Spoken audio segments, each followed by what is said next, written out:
Bien, ya estamos aquí con Gustavo López. Estuvo 16 años en el Sindicato Único de Automóviles con Taxímetros y Telefonistas, donde durante 14 años dirigió la agrupación Primero de Mayo de Uruguay. López fue durante mucho tiempo secretario general del Sindicato del Taxi y se define como clasista, en el sentido de que su labor es defender los intereses de la clase asalariada.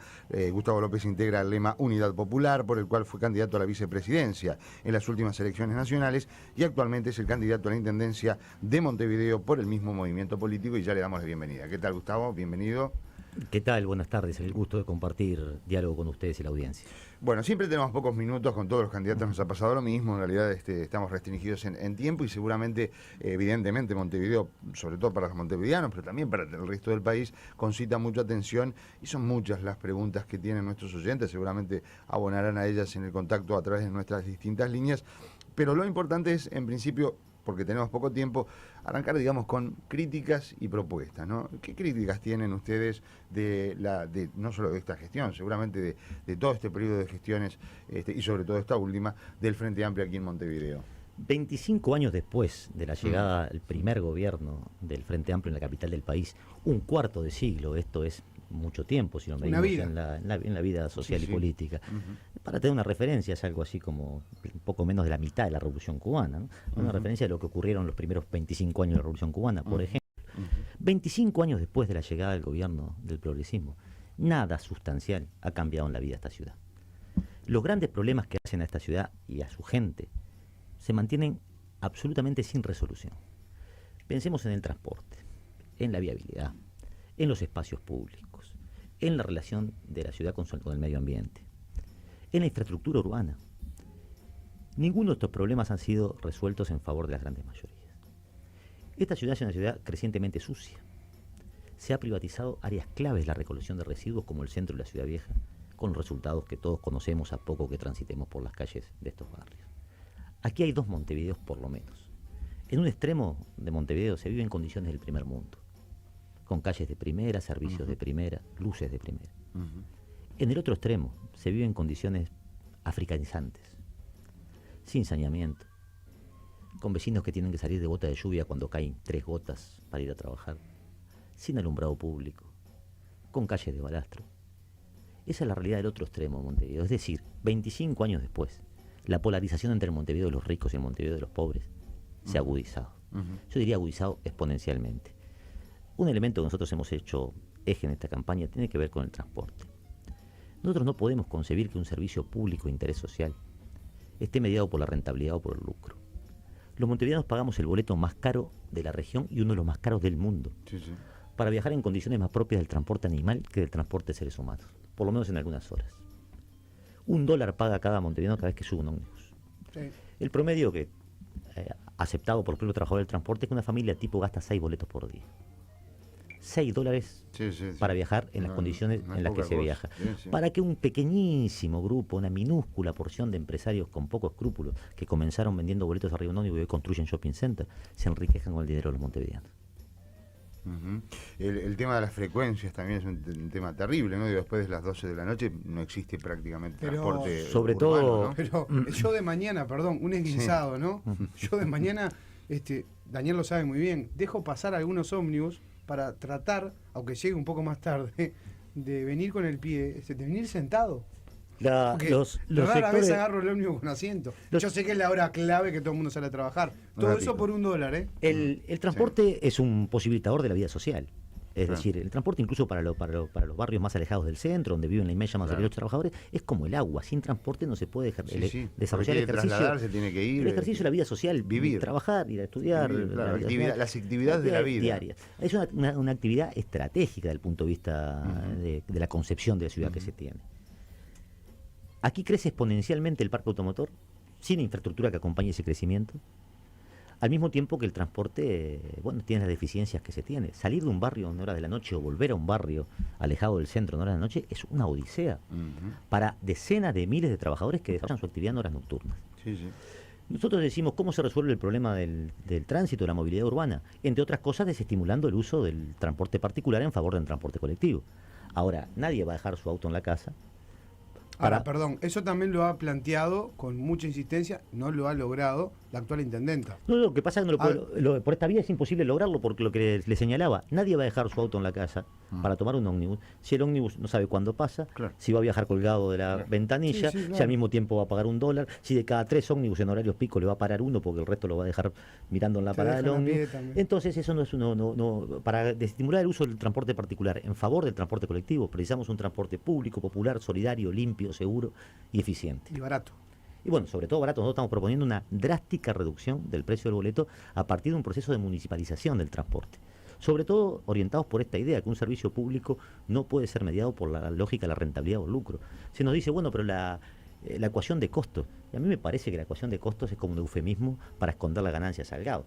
Porque también se me podrá decir, bueno, pero es rentable llevar el agua a un asentamiento o poner una policlínica en Fraile Muerto o en Piedra Sola. A mí no me importa. No es rentable, pero es un servicio público. No me importa público. mucho a mí si es rentable. El problema es que la gente lo necesita. Exacto. Sí, es un servicio público, como lo mismo ocurre con el rural, claro. Lo mismo ocurre con el transporte. Y mire que esta no es una idea nada descabellada. En el mundo, no en el mundo socialista que imaginamos nosotros, en el mundo capitalista, hay lugares del mundo donde el transporte es público. Claro, sí, porque los conceptos de rentabilidad se suman a todo ahora, ¿no? Y en realidad, más allá de la rentabilidad, no hay servicios que se hacen efectivamente no dependiendo de la rentabilidad, sino del servicio social que cumplen, ¿no? Bueno, cifras millonarias en dólares destina la Intendencia mes a mes, año a año, en subsidiar empresas, cuando en realidad se podría subsidiar directamente a la población. Claro. Para que redundara en una rebaja sustancial. El boleto termina confiscando una parte del salario. Vea usted que, de acuerdo a datos oficiales, hay 800.000 trabajadores. Esto es más o menos la mitad de la población económicamente activa del país, que perciben salarios por debajo de los 15.000 pesos. Salarios de infraconsumo, ¿verdad? Bueno, haga usted la cuenta de cuánto suponen esos $6 diarios que gasta en boleto. No, es prohibitivo. Para algunos se hace prohibitivo y es realmente vital y hace la diferencia, ¿verdad?, de lo que es la vida, ¿no? Termina inhibiendo incluso el desarrollo de la vida social en otros planos. No puede salir, no puede ir a... Montevideo está guetizado hace muchos años. Yo recuerdo incluso en la primera época de Rompecabezas, del 95 al 2000, haber tratado ya el tema de la guetización de Montevideo con expertos en el tema, en donde ya advertían de que Montevideo se estaba guetizando, que básicamente, digamos, hoy por hoy está como cortada al norte y al sur. Al norte y al sur. Hasta estéticamente se va guetizando. Y esto es una cosa que deberíamos preocuparnos demasiado. Sobre todo en la utilización del espacio público, en la democratización del espacio público. Vea usted que tenemos una franja costera extraordinaria, maravillosa, apta para el disfrute democrático de toda la ciudadanía del departamento, en general privatizada, negocios gastronómicos sobre la rambla costera, clubes deportivos elitizados sobre la rambla costera. El absurdo mayor era, tal vez sea el club de golf, ¿no? Esas tierras de privilegio en la Rambla de Montevideo, utilizadas para que un par de docenas de oligarcas emboquen la pelotita en el hoyo. Claro, yo tengo mucho respeto. Mire, yo tengo mucho respeto por el golf como deporte, como cualquier otro deporte. Yo lo que quiero decir es que el Frente Amplio ante la metamorfosis también proponía que esas tierras fueran devueltas a la Intendencia para construir allí un parque público, viviendas, etcétera, etcétera. Sí, porque eso viene de antes, ¿no? Digo, el golf estaba antes por supuesto, de estos 25 También cuando proponemos municipalizar el transporte y se nos dice que esta es una idea fuera del tiempo, obsoleta, qué sé yo, nosotros recordamos que el programa fundacional del Frente Amplio proponía precisamente municipalizar el transporte. Todo esto, claro, ocurrió antes de la metamorfosis, cuando el Frente Amplio representaba el programa y la tradición de la izquierda. Sí.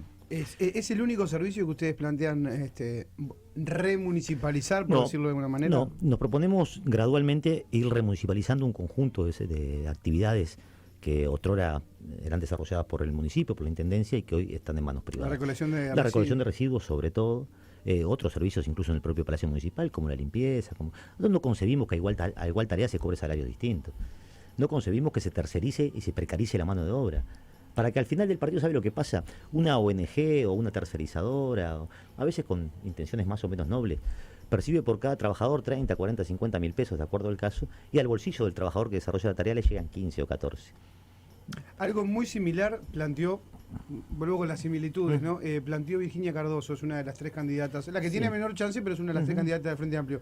Muy similar, planteó remunicipalizar, sobre todo hizo foco muy concreto en la recolección de residuos con el mismo argumento, de que igual tarea, igual salario. He escuchado con detenimiento y atención algunas intervenciones de Cardoso, conceptualmente en el sentido de lo que decimos nosotros. Ahora, hay una divergencia táctica importante, es que los votos de Cardoso van a parar a Astori, es decir, al candidato de Astori y de Constanza Moreira, y de Glodowski, el del Partido Colorado, que es Martínez, que además es un confeso privatizador de servicios. Entonces ahí el problema con Cardoso es un problema de orden táctico, ¿no? Es decir, si quiere municipalizar los servicios, no parece muy razonable que su caudal de votos vayan a parar a quien propone privatizar más servicios, o por lo menos no propone municipalizarlos. A todo el mundo le ha tocado la sillada hablar del corredor Garzón, así que López no va a ser la excepción en este caso. Nosotros le llamamos el enlentecedor Garzón. Ajá. La gente demora más, no comprende su funcionamiento. Dicen que costó $100 millones, 132, hasta 140, de acuerdo a las cifras. Cifras, de acuerdo a las cifras, pero bueno, ubiquémoslos en la menor, $100 millones, medio centenar de muertos. Un caos para la gente que ahí está, semáforos como el de propio Garzón que duran más o menos 9 lunas. Sí. Y entonces... Sí, el de propio Garzón y el de propio Simillán. Y entonces después de todo eso, todos los candidatos del oficialismo, incluso la propia intendenta de Montevideo, alcanza con buscar los archivos de prensa, reconocen que esto ha sido un error. Un error que les costó a los montevideanos $100 millones o más, media docena de muertos, que a la población del lugar le genera innumerables dificultades, sobre todo el que demora más tiempo. Claro. Es el corredor que se convirtió por la vía de los hechos en el enlentecedor de Garzón. ¿Sabe a qué responde esto? A un proceso de improvisación, de copia y calco de modelos del extranjero sin ningún tipo de aplicación, de adaptación, de aplicación a la lógica local, de consulta a los involucrados, a los trabajadores del transporte, a la gente que sabe efectivamente lo que hace. Es un poco el reino de la tecnocracia, el que las cosas se resuelven en el pizarrón, en el buró, en la oficina, y luego cuando se opera su traslado a la realidad, ocurre lo que ocurre. Seguramente tendrá la misma opinión sobre lo que está haciendo General Flores. El otro día veía a Novi que parado en lo que es el colector Beloni, también hablando de eso, ¿no? De las obras inconclusas. Sí, obras inconclusas, empresas privadas al frente de esas obras con licitaciones multimillonarias, con poca o nula ausencia, digamos, con nulo control y fiscalización por parte del municipio. Y los resultados son los que están a la vista, ¿no? Una ciudad que, lejos de acompañar en infraestructura el crecimiento del parque automotor, lo que está generando es una ciudad caótica desde el punto de vista del tránsito, con consecuencias sobre la vida de la gente, ¿no? Es decir, hay una epidemia de muertes claro, producto de la siniestralidad y los accidentes de tránsito. Y si no es solo los autos que no circulan rápido, que el tránsito se bloquea, sino que en realidad efectivamente la falta de estrategia en este sentido, de no ir acompañando el crecimiento precisamente del parque automotor, termina después en pérdida de vidas humanas también. Vea usted lo que está pasando ahora en la Rambla, ¿no? Que hay que apagar los semáforos para que el tránsito vaya más rápido. Esto parece un absurdo comentario. Pero en realidad, de todas maneras, lo que estuvieron haciendo es estudiando efectivamente al apagar los semáforos el tiempo que después iban a agregar para ver si se hace más fluido. Algunos candidatos proponían, no sé qué opinan ustedes, tener en determinados horarios un único sentido de dirección, que seguramente para la Rambla, por ejemplo, sería hacia afuera del centro. La idea del flechado de la Rambla, de mañana hacia el centro y de tarde hacia el este, es una idea que tiene que ser estudiada, ¿no? Estudiada en función de los horarios, del flujo vehicular en ciertas horas. En las horas pico es muy inmenso, ¿no? Es tremendo. Lo cierto es que estos son todos paliativos a un problema mucho mayor, que tiene que ver con esta historia de la cultura del automóvil, ¿no? Yo, mire, el otro día tenía una reunión con el sindicato de clasificadores de residuos, el UCRUS, y claro, el tema allí era vinculado a los carros, ¿no? Al caballo, esta situación que justamente hay un oyente que está preguntando qué pensaban ustedes del tema de la tracción a sangre. Yo le decía, mire, capaz que esto no gana muchos votos seguramente, pero lo que yo le voy a decir, se lo digo sinceramente, de corazón, en función de cómo yo pienso en la ciudad. Yo estoy más preocupado por sacar autos de la calle que por sacar caballos, pero mucho más preocupado por sacar autos de la calle, porque las consecuencias sobre el medio ambiente, sobre la vida, sobre el estrés social, sobre la vida concreta de jóvenes que mueren a diario en accidentes de tránsito, son infinitamente mayor a los problemas que circunstancialmente generan los carros de caballo. La tracción a sangre. Nosotros, naturalmente, que no imaginamos... Un oyente porque se ve que es defensor de alguna protectora o militante de los a favor de los animales, porque dice, quisiera saber cuál es la propuesta de la Unidad Popular sobre el zoológico, el cierre o no del zoológico y la tracción a sangre. Gracias. El zoológico hay que cerrarlo y hay que cerrar todos los zoológicos. Es una cosa absurda que tener animales en cautiverio. De esa manera, en todo caso, hay que redefinir el tipo de vínculo con los animales no autóctonos. La tracción a sangre es un tema mucho más complejo. Nosotros no imaginamos una sociedad del siglo XXI en donde los caballos tienen basura. Ahora, ese es el fenómeno. Acá el problema son las causas. Acá hay miles de personas que viven del reciclado de los residuos sólidos. Es decir, que viven de lo que otros tiran. La inmensa mayoría de esos miles de personas que viven de esa actividad, si uno ve la historicidad de esa gente, alguna vez fueron obreros industriales, alguna vez fueron poseedores de oficio. Son producto de la devastación neoliberal de este país. Entonces, el problema es de fondo, una sociedad que recupere el trabajo como valor central, como socializador por esencia, que recupere los valores de la comunidad, de la solidaridad, seguramente pueda avanzar en estos terrenos. Ahora, aquí se plantea cambiar motos por caballos, en fin. Ninguna de esas soluciones encuentra resolución al problema de fondo, sino es a partir de la participación de los directamente involucrados. Esto pasa también con los temas de la vivienda. Sí, eso es cierto, ¿no? No, tienen que pero siempre hablan todos, exactamente, hablan todos los que no son protagonistas. Claro. A mí me parece que eso es un error estratégico y garrafal, bastante básico, ¿verdad?, para abordar un problema. Digo, tienen que hablar primero los que están inmersos en la situación, que son los que pueden dar un panorama de qué es lo que está pasando, cómo lo están viviendo y qué piensan ellos que les perjudica y que les beneficia, ¿no? Y para decirlo en grueso, nuestra preocupación está por el ser humano que va arriba del carro. Y esto no va en desmedro del cariño que tenemos por los animales. En particular, yo tengo animales. Ahora, mi preocupación central, creo que la política en última instancia se debe orientar a eso, a pensar un mundo en donde el ser humano, una visión antropocéntrica, donde el ser humano se encuentre en el centro del problema. Entonces, yo respeto mucho a las sociedades protectoras de animales. Estos días sinceramente no sé si lo es, si lo es el oyente, porque ni siquiera lo digo porque estos días, además, a partir de la colonia Chepar, sí, claro, en fin, han sido. Ahora, mi preocupación central está en el ser humano como articulador central de las relaciones sociales. Sí, seguramente se ha subvertido en algo el orden. El otro día escuchaba algunos comentarios en realidad con respecto a la política argentina, pero creo que se pueden traspolar en donde decía que cómo habían cambiado las cosas, ¿no? Que por ejemplo en la dictadura los militares aspiraban a ser políticos, ¿no? Digo, a permanecer mediante la política. Y dicen que ahora los políticos, en realidad los candidatos, quieren ser empresarios.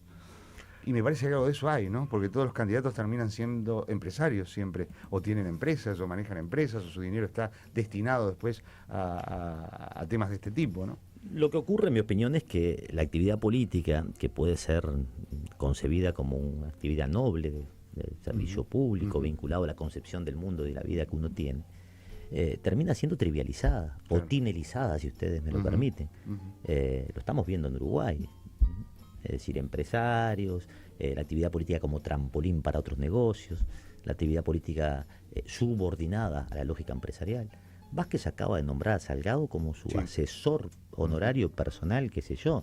López Mena fue un protagonista de otras campañas. El dueño de Fripur le regaló la banda presidencial, le prestó la avioneta y el Volvo para que se trasladara a Vázquez. Entonces, esos son los que finalmente terminan ostentando un grado de poder inadmisible, que socavan las bases democráticas, porque en última instancia es aquello de la plutocracia, ¿no? Termina gobernando la billetera, claro, o la cuenta bancaria. Claro. Billetera mata galán. Vamos a tomar una pausa. Billetera mata política. Sí, en este caso. Luego de la pausa seguramente vamos a tener algunos mensajes de los oyentes y ahí le vamos a pedir a Gustavo López, candidato de la Unión Popular a la Intendencia de Montevideo, que afine un poco más la puntería sobre algunas propuestas ante una posible gestión, ¿no? Tomamos una pausa, Ernestito, y volvemos en instantes. Bien, estamos aquí con Gustavo López, candidato a la Intendencia de Montevideo por Unidad Popular. Y tenemos algunos comentarios, algunas preguntas. Hay saludos, algunos saludos para el invitado, para López.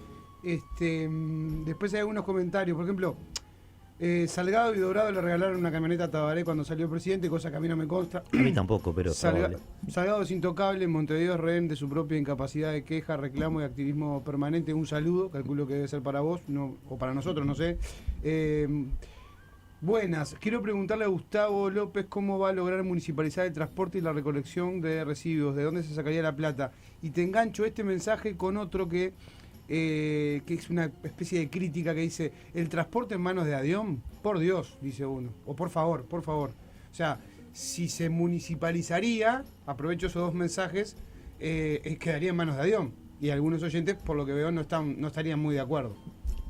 Dos comentarios. Nosotros estamos proponiendo municipalizar el transporte, es decir, a cargo de la Intendencia. Adión es el sindicato de los trabajadores municipales, con quien tenemos un profundo respeto y una muy buena relación. Pero cuando un servicio público es asumido por el Estado, en este caso por el Estado municipal, es el Estado municipal quien es como decir que el agua potable está en manos de FOSE, el Sindicato de los Trabajadores de OCE, está en manos de la OCE o la UTE. Por otro lado, esta idea de que se instala mucho en el posibilismo, digamos, reinante, de que si está en manos del Estado es mucho peor. Entonces la idea es, lo eficiente está en manos privadas y lo deficitario, lento, obsoleto está en manos del Estado. Bueno, la realidad desmiente eso.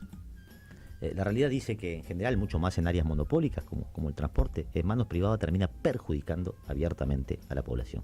CUCSA tiene el 67% del transporte en Montevideo y el 80% de las líneas más rentables. Es decir, es una actividad casi monopólica porque el otro 25-30% se divide entre pequeñas cooperativas que pasan penurias mensuales para sobrevivir y en general viven del adelanto del subsidio de la Intendencia. Entonces, esta idea que tenemos nosotros de un Estado activo, protagonista, sobre todo en los servicios públicos, tiene que ver también con la concepción del mundo que tenemos. ¿Es posible esto? Nos preguntaba un oyente. ¿Saben lo que no es posible? Seguir viviendo como hasta ahora. A nosotros nos llama mucho la atención que nos digan, no es posible municipalizar el transporte y posible es perder 200 millones de dólares en ANCAP, posible fundir Pluna. ¿Posible? ¿Cómo no es posible? Miren, Valle y Ordóñez, que no era de la izquierda radical, se le quedó con el ferrocarril a los ingleses. Y miren que era un imperio bastante aborrecible de los ingleses. Sí. Entonces, ¿qué es lo posible o lo imposible? Tiene que ver en función de los desafíos que uno se plantee, de la confianza que tenga en su gente y del coraje político para emprenderlo. Lo que no es posible es seguir viviendo en este mundo en donde una minúscula porción de los habitantes de ese planeta hacen de su vida una aventura estúpida de posesión y consumo y la inmensa mayoría pasan miseria. Eso no es posible. Entonces, ¿cómo no va a ser posible un transporte municipal? En Salto, acá a 500 kilómetros, vale 6 pesos el boleto y el transporte es municipal o mixto o semi-municipal. Yo no estoy poniendo la Intendencia de Salto como ejemplo, desde luego, ni soy amigo Coitiño, que yo no del Partido Colorado. Lo que estoy diciendo es que no soportamos esta idea de que nosotros planteamos cosas imposibles, del pasado, utópicas. Lo que no es una utopía es una quimera, más que una utopía es estas relaciones sociales, esta forma. Lo que no se soporta más es que alguien pague $1 para viajar colgado arriba de un ómnibus. Eso me parece que es lo que hay que cuestionar. ¿Tienes algo más, Pablo? Sí, pero más que nada son comentarios.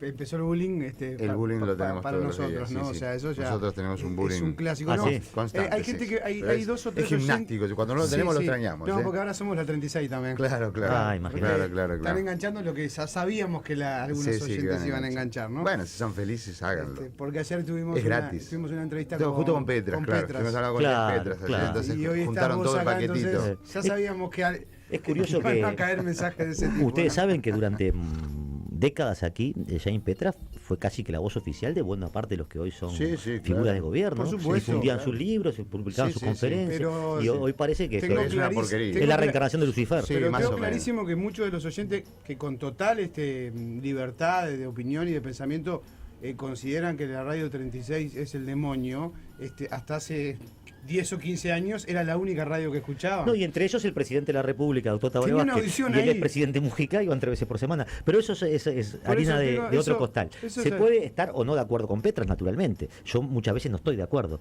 Lo que no se le puede desconocer es que se trata de un académico de prestigio internacional. Totalmente. No, incluso, mejor, yo lo decía, y esto lo voy a decir públicamente porque así lo considero, últimamente mejor ubicado que Noam Chomsky, por ejemplo, a quien ya le he escuchado muchas cosas, que más que nada lo que denotan es una falta de conocimiento minúsculo o microscópico de las situaciones de los países de América Latina y engloba, me parece, muchos procesos con total desconocimiento, que en estos momentos es bastante peligroso para un intelectual que respeto de todas formas, pero que creo que le hace falta acercarse más a las problemáticas de América Latina para poder opinar libremente, ya que efectivamente es un referente de muchísimos medios en el mundo y está constantemente hablando de la situación en América Latina. Nosotros ayer hablábamos con Petra y me parece que tiene mucho más claro lo que está pasando hoy en América Latina que el propio Noam Chomsky.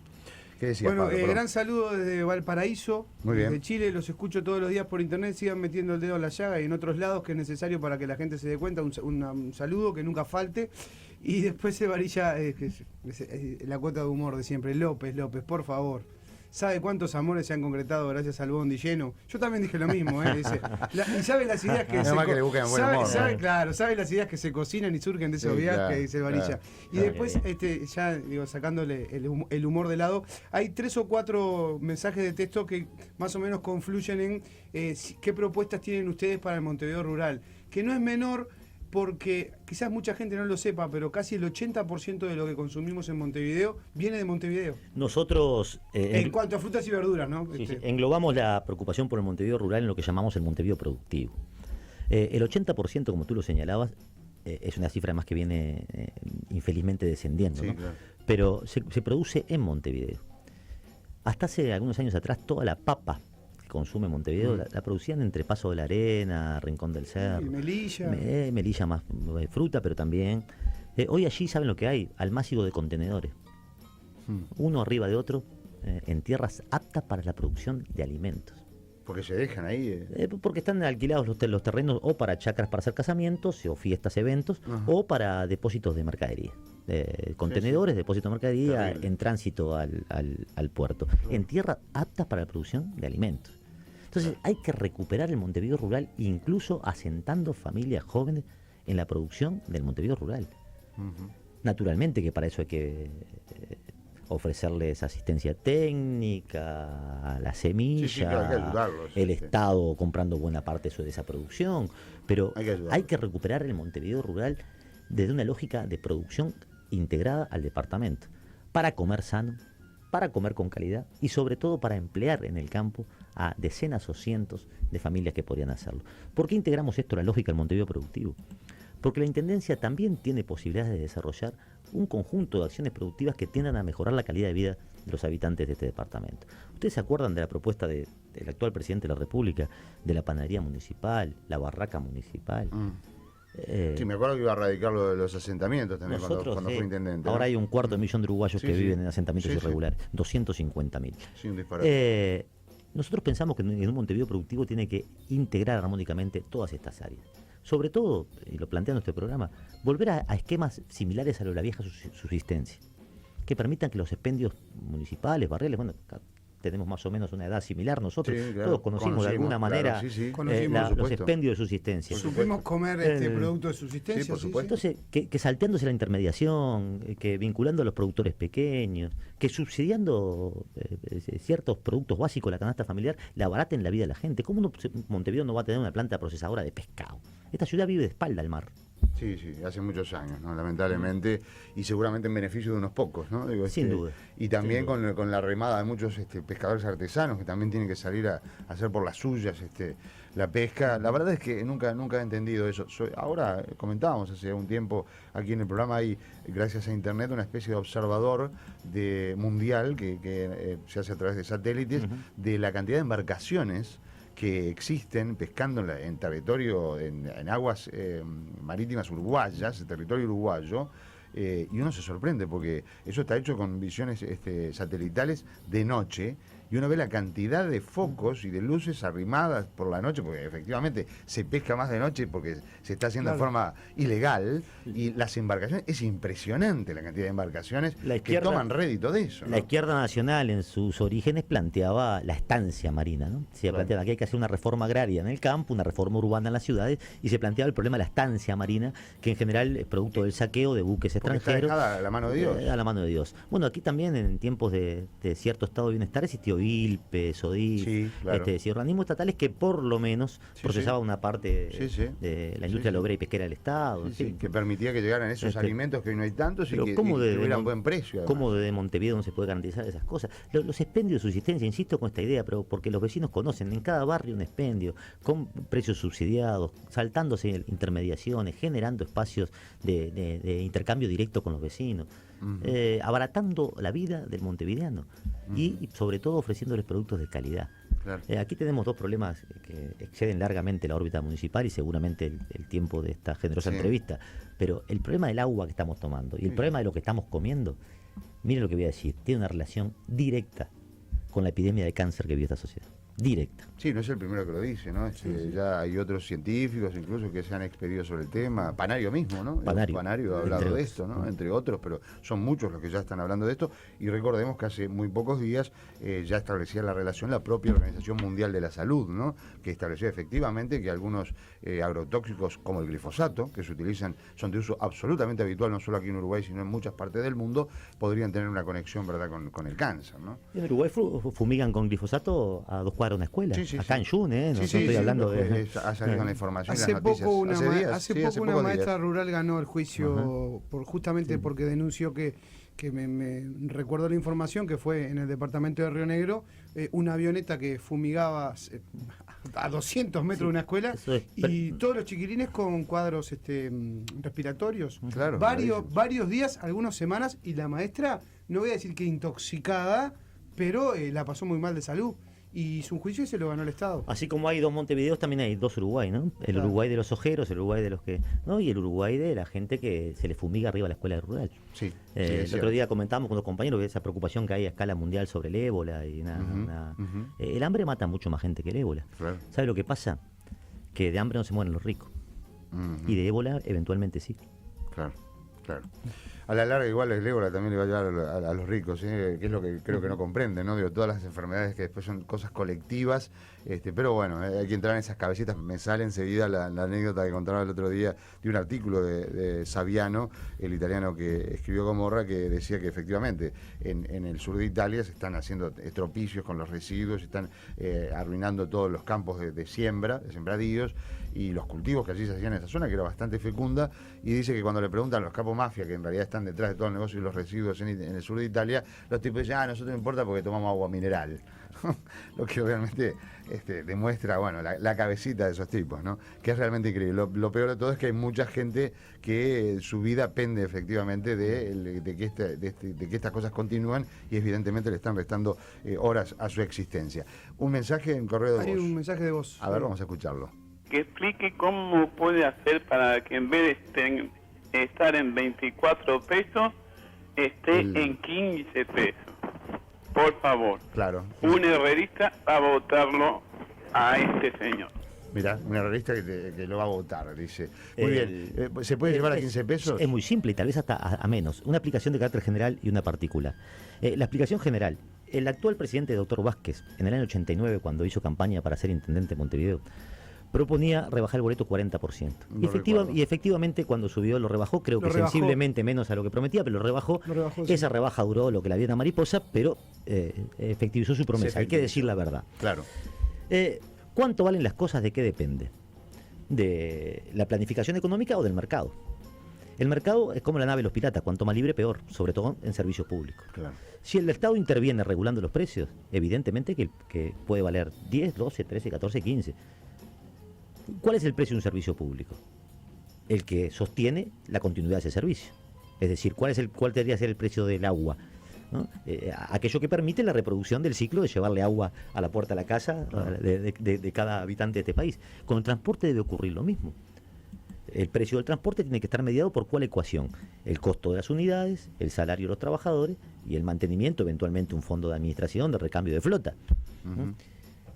Los propios trabajadores del transporte admiten que los márgenes de rentabilidad de las empresas están muy por encima de esa cuota de mantenimiento. Si yo elimino el lucro y la rentabilidad, claro, y lo oriento como servicio público, ya está batiendo el precio final. Pero yo no quiero discutir si son 10, 14, 15, 16 o 9. Lo que quiero decir es que baja hay un margen, drásticamente el precio del boleto. Después podremos discutir detalles, pero que drásticamente se rebaja el precio del boleto, sin ninguna duda. Entre otras cosas, pero me pongo un ejemplo concreto.